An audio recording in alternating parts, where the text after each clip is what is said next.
Panggil itunya dulu ya.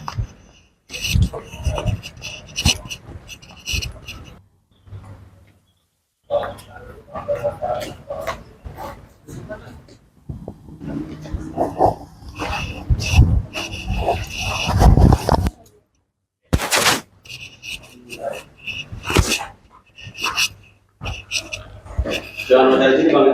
Enggak bang.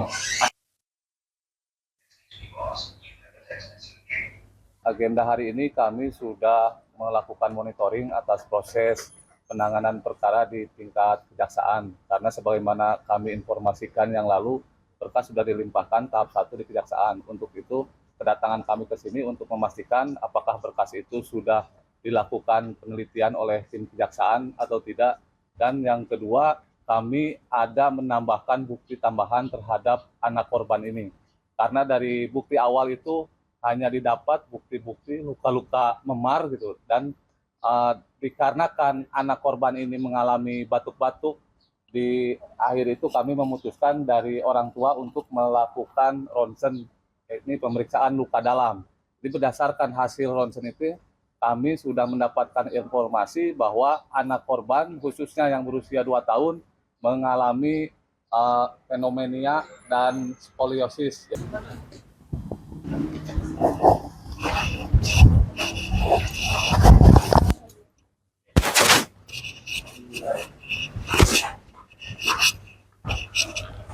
Jangan dari sini bang. Enggak bang.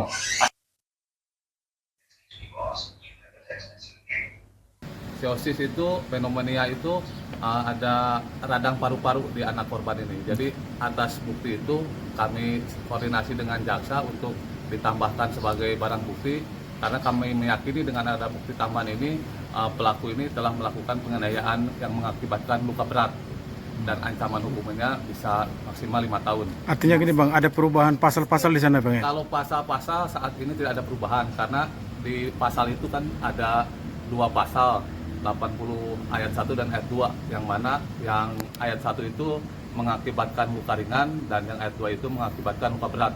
Jadi dengan adanya bukti ronsen ini kami meyakini bahwa perbuatan pelaku telah mengakibatkan luka berat bagi anak korban. Bang, sejauh ini ada intervensi dari backing-backingnya nggak bang? Skoliosis itu karena ada tendangan dan bantingan dari si pelaku. Kalau fenomena sendiri? Itu fenomena ada pukulan juga yang mengakibatkan radang paru-paru. Jadi kami hanya menyampaikan apa yang dihasilkan dari hasil ronsen. Mungkin untuk lebih jelasnya itu pihak medis lah yang lebih berwenang untuk menjelaskan. Sebelumnya tadi tidak ada keluhan? Sebelumnya tidak ada. Semenjak kejadian ini, karena yang bersangkutan itu batuk selama 1 bulan tidak kunjung reda, maka dari pihak keluarga berinisiatif lah untuk mengajukan pemeriksaan luka dalam ke pihak kedokteran. Dan hasilnya memang terbukti yang bersangkutan ada luka dalam. Kalau backing-backingnya tadi ada intervensi nggak bang? Sejauh ini untuk intervensi, karena kami sudah melakukan pengaduan terhadap LPSK, jadi kami meyakini LPSK bisa mengawal untuk backing itu. Kami rasa ya saat ini masih dalam koridor yang lurus-lurus saja. Dari LPSK sih menilai sejauh ini belum ada ke arah situ, tapi kami meyakini LPSK nanti bisa bersinergi dengan pihak kejaksaan. Kalau penelahan ini ada berapa tahap Pak? Penelahan ini? Penelahan di sini kejaksaan ini tahap pertama penelitian gitu. Untuk penelitian ini kurang lebih prosesnya sekitar 14 hari. Jadi nanti dari 14 hari kalau memang menurut kejaksaan berkas sudah dinyatakan lengkap, baru proses pelimpahan tahap 2, yaitu tersangka dilimpahkan ke kejaksaan dan untuk kemudian disidangkan. Tapi kalau memang ada nanti kekurangan berkas, akan ada P19 berkas dikembalikan ke pihak penyidik untuk dilengkapi. Ini kan 14 hari lah prosesnya. Ini kan berkasnya memang belum diserahkan ya, berarti ke sini. Sudah diserahkan, sudah di sini, berkas sudah di kejaksaan. Tadi kami pastikan berkas sudah di kejaksaan, masih dalam proses penelitian oleh jaksa peneliti. Ada berapa jaksa yang tunjuk bang untuk menangani ini? Jaksa ya, kalau jaksa sih untuk jaksa peneliti ya 1 orang. Kalau gambaran kira-kira si pelaku ini bakal kena pasal berapa dan hukumannya berapa tahun ya?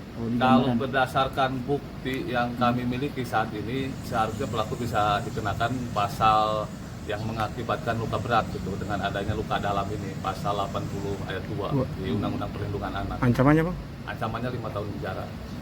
Kalau tuntutan korban sendiri apa sih bang? Ya kalau tuntutan korban sih nggak muluk-muluk, yang penting proses ini berjalan dengan lancar, tidak ada intervensi dari pihak manapun, pelaku bisa mendapatkan hukuman yang setimpal. Tadi kan yang abang sampaikan ada anak si korban dapat apa? Bukan luka, cedera skoliosis ya? Iya. Itu tuh berarti bisa digambarkan bisa sampai seumur hidup tuh si anak itu. Mungkin Apa pasalnya kan memang mengaturnya ancaman 5 tahun enggak, maksimal. maksudnya si bayinya ini? Oh, Cederanya. lukanya ya bisa mengakibatkan cedera seumur hidup. Lukanya sih bisa mengakibatkan. Bang, kalau dia seorang influencer parenting, ada pidana tambahannya nggak kira dari di luar pasal Kalau Undang-Undang untuk 3? pidana tambahan ini dalam Undang-Undang Perlindungan Anak kan dikenakan restitusi khususnya untuk kasus penganiayaan ini. Jadi ada ganti rugi material apabila yang bersangkutan tidak membayar restitusi, maka akan dikenakan subsidiar pidana tambahan berupa ancaman penjara juga. Nah ini yang lagi diproses dari LPSK sama Kejaksaan, nanti akan melakukan koordinasi untuk pidana tambahan itu. Jadi bang,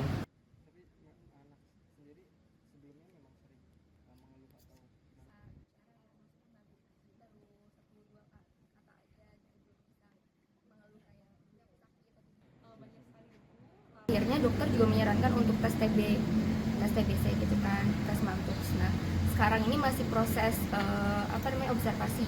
Nanti hari Kamis bisa diketahui bahwa hasilnya positif atau enggak TB-nya. Nah, memang dokter juga menanyakan bahwa kondisi di daycare itu seperti apa gitu. Apakah ruangannya tertutup, ada ventilasi atau gimana. Dan memang saksi-saksi juga menyatakan, guru-guru menyatakan bahwa di daycare itu AC-nya itu jarang dicuci gitu, dan tidak ada ventilasi. Pokoknya sirkulasi udara tuh di sana buruk gitu kan. Makanya ya jendela nggak pernah dibuka. Makanya anak saya terus beberapa anak lain di sana tuh sering batuk-batuk. Bahkan anak saya 2 bulan tuh gak sembuh-sembuh gitu kan. Nah, hasil ronsen itu juga ada skoliosis ringan di badan anak saya. Saya masih nanya sih ke dokter apakah ini karena benturan atau karena apa gitu. Dokter bilang ada kemungkinan karena benturan, tapi ini harus dikonsultasikan lebih lanjut ke dokter ortopedi. Jadi kami pun belum mendapatkan hasil yang jelas ya. Ini hasil kan saya izin di kontak.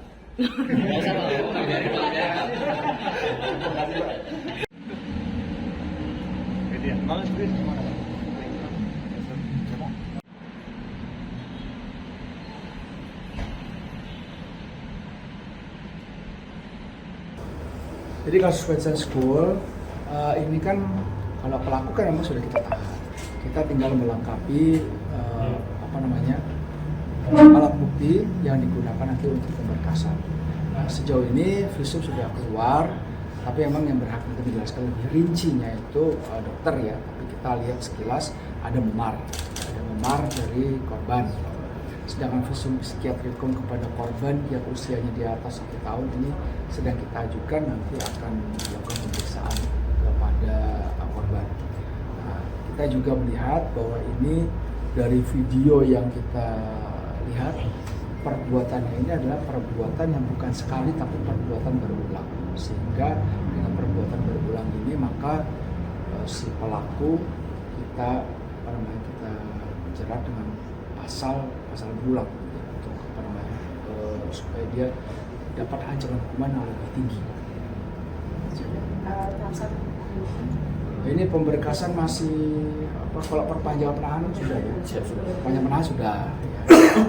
Tahap 1 belum, karena ini kan kita baru mendapatkan hasil visum, sama kita nunggu visum psikiatrikum dari korban yang satunya itu hasil yang di atas akal.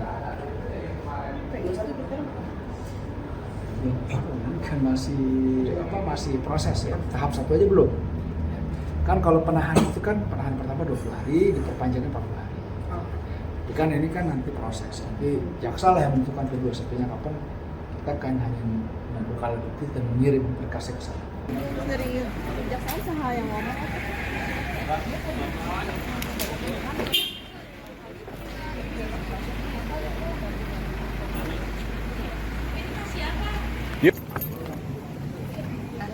sebelumnya nggak ada. Terakhir itu kita periksa ke dokter anak saya ya, itu bulan Februari, bulan Maret Nah itu tuh karena sakit biasalah, sakit musiman karena kan masih musim hujan juga kan ya waktu itu gitu.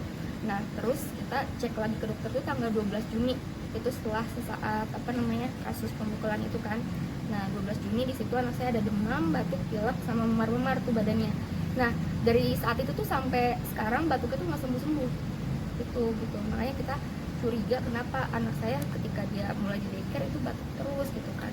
Awalnya kita curiga karena mungkin penularan anak-anak di situ gitu kan, tapi kok udah dikeluarin dari daycare masih tetap aja nih batuk-batuk nggak sembuh-sembuh gitu.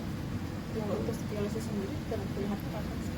Di rongsennya itu Ada artinya sebelum rongsen ada kecurigaan apa dari orang? oh, nggak ada karena sengaja rongsen. kalau memang dari postur tubuh nggak terlihat secara jelas gitu.